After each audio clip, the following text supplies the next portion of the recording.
Hi, it is time for us to create our next project. We are going to be working with robots and also trying to show perspective. Now, in the past, when we have done perspective, we have been focused on things like roads that go back in space and showing how when things are close to us, they're really big, but as they go farther back, they get smaller. But today, we're going to try and use perspective to make robots that have sides to them. Now, these are drawings that some of my former students have done, so I know you can do it. We're going to start with a robot drawing. In your robot drawing, you really need to keep the body a square or a rectangle. Same thing with the head. Let's keep them simple, squares and rectangles. You do not have to make them just like mine. You can always change things, and I encourage you to do that. I will draw a robot with you, but you do not have to draw my robot. Draw your own and then come back to the video and I will work with showing you how to actually add the sides to your robot and stuff like that. So, a robot drawing. I'm going to try and make that robot nice and big. I'm going to start, like I said, with his body, and it's just going to be a simple square. I'm going to keep mine pretty simple. And then I like to add a neck. You want to make your neck a little longer than you might normally. It's going to help with us adding the top of this square that we have. And then our head, and your head can be as large or as small as you want. But really, there's our head, our neck, our body. So, come back through, decide what your robot's eyes will look like.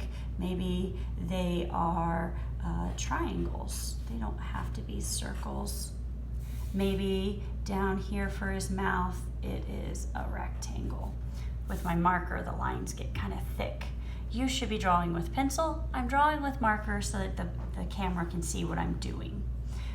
You can add some designs to the robot's belly. You know, sometimes they have buttons and stuff.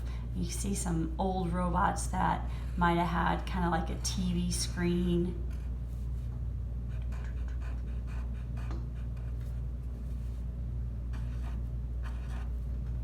Maybe your robot has antennas on it. I think I'll just add one antenna.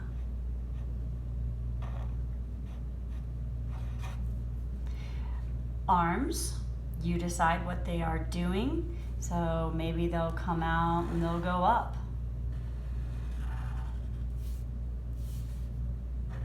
I always like to give them claw hands. I think that's kind of fun. And maybe this arm will come down. You can make this robot a lot more complicated if you want, or you can keep it simple. I am going to add a little extra to the bottom area before I add his legs on. I think I'll start by adding little shapes. And then where the kneecap is, maybe I'll add this circle.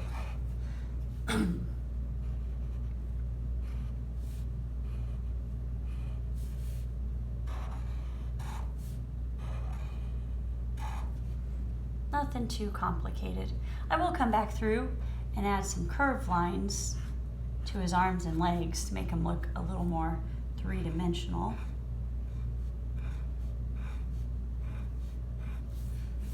Maybe down here.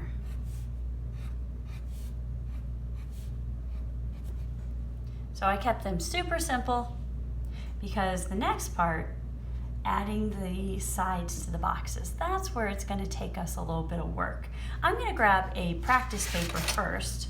I'll set him to the side and I'm going to practice with you on how to make boxes go back in space. So first, I'm going to add a horizon line and a vanishing point that's in the middle. Then I'm going to add a box over on this side. Actually, it's just a square at the moment, but we're going to turn it into a box. Now, anytime we do this, when we're learning, I don't want your square to be directly underneath your vanishing point. It really needs to be off to the side. And then it's like playing dot to dot. We need to connect 3 corners of this square to our vanishing point. The 3 corners we're going to connect to the vanishing point. When we do it, we don't want to draw inside of our square. So if I used this corner, I would draw inside. I don't want to do that. So looking at this square, it's going to be 1, 2, 3. Those 3 corners are going to connect to my vanishing point. I'm going to take my ruler, I'm going to line them up, hold that ruler in the middle, hold it tight. Then I'll come down here. I get much thicker lines with a marker. I really prefer to do this with a pencil.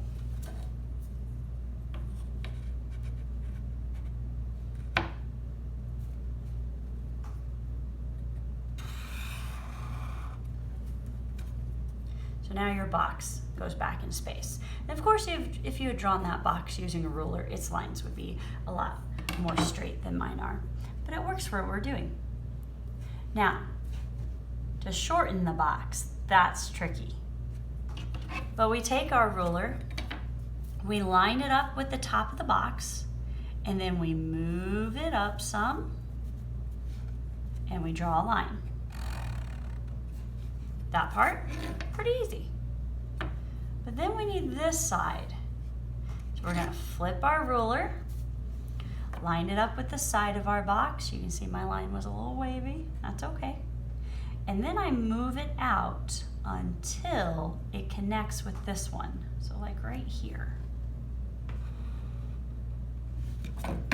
So I have a top and I have a side. If I was using pencil, I would erase all the lines here, all the way back to the vanishing point. I would erase this line, and I would erase this line, all the way back to the vanishing point, and it would just leave my box. Let's try it again. I'm gonna move over here. So once again, I'm gonna draw a square. I'm gonna look. What 3 corners can I connect to that vanishing point but not draw inside my box? Right, there's 1, 2, 3. You don't have to draw these if you don't want to. It just helps me know what corners I'm gonna work with. I always like to start with my middle corner. Line it up to the vanishing point and connect. This always takes a little bit of practice to really get. And this one over here is always going to be a pretty thin line, the one that's a little closer to that vanishing point. And now we try and shorten the box. I always start with my top edge. So I line it up with my top edge, I move my ruler back some, and I draw a line. Now my side. I line it up with my side, I move my ruler until it lines up with that end. Hopefully you can see top, side. And then we'd erase. We'd erase here, and here, and here. But when you draw a marker, you can't really erase. Okay, so how do we apply that to our robot?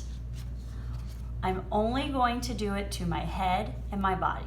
If you want to challenge yourself and do it to other parts of your robot, please feel free to. You can see this student, they challenged themselves and they were real successful. They were able to make their neck have a side and even this little extra on their head, and they even tried to add it to the arms of the robot.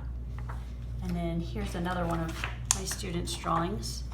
You can see where they tried to add it to their side. They tried to add it to their neck area. Their head came out really good. This was their first try at it.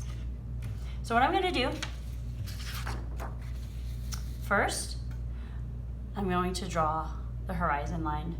Really, none of this, the horizon line, it won't matter in the end because we're going to cut the robot out. Not yet, but we will. So I'm going to put that horizon line pretty far up in my paper because it doesn't matter. Since my robot's over there, I'm going to draw my vanishing point on this side as far over as I can. And then I'm going to play dot to dot with his head. So the 3 corners I can connect to that vanishing point are going to be 1, 2, 3. Those 3 corners are going to connect to my vanishing point.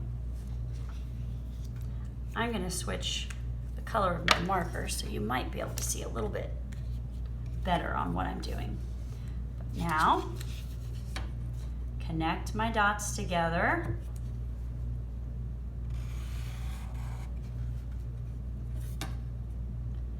I don't want to draw through my antenna. I'm going to skip around my antenna.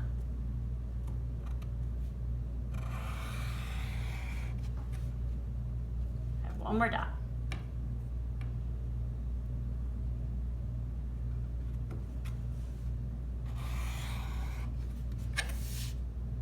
There's the head of the robot. But I need to shorten it. I don't want him going back forever. So I line it up with my head, I move it out some, and I draw a line. I flip it over, I line it up with the side, I move it out some, draw a line. And then you could erase all that. Or just leave it, because when you cut it all out, that won't be there anymore, right? Okay, let's try it with the body. And this one's gonna be a little trickier because the head's gonna get in the way. But the 3 corners I can use, there's 1, 2, 3.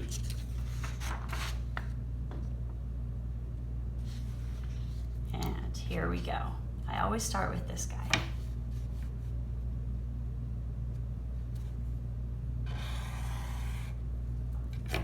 Swing out over here. Now, if I'm drawing too fast, you can always pause the video. Don't draw inside your robot's head. Skip over the head. Don't draw on the side of his head either. Keep skipping around. Look close. You can see I did right here. I skipped his head and then I started again. I still have one more line to play dot to dot with. Here. I don't want to draw through my robot's arm. I skip around his arm. There he is. But I need to shorten him. So I line my ruler up with the top. I move it back some. I draw a line. I line it up with the side. And I slide it over until that end. So there's the robot that's going back into space. What I'd like for you to do to finish this for today is to color your robots in. You can use marker, you can use crayon, you can use colored pencil, it's your choice. Color your robot in. I would use a different color for the front of the face than you do for the top of the head and the side of the head. Switch it up some.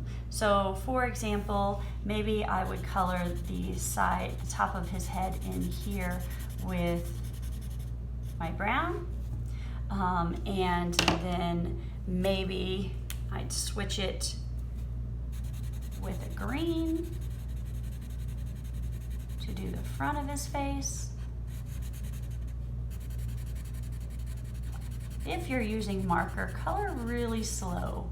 Markers can be a little messy looking if you go too fast. Maybe the side of it, the front of his face there.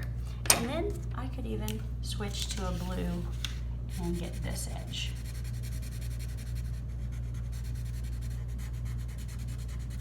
But I would repeat that, meaning the side of his body here, I would stay with that blue since I did it on the head. Makes it make sense a little bit more. And come in with the brown for the top, just like I did. And green for the inside of his body. And that helps bring the drawing together and make it look like one robot and not a bunch of crazy pieces. Repeating colors is really important to making things look like they go together. No, you don't have to make the neck green just like the front of the face. You can completely change that. But then you'd want to repeat whatever color you choose there. Repeat it down here so it makes sense.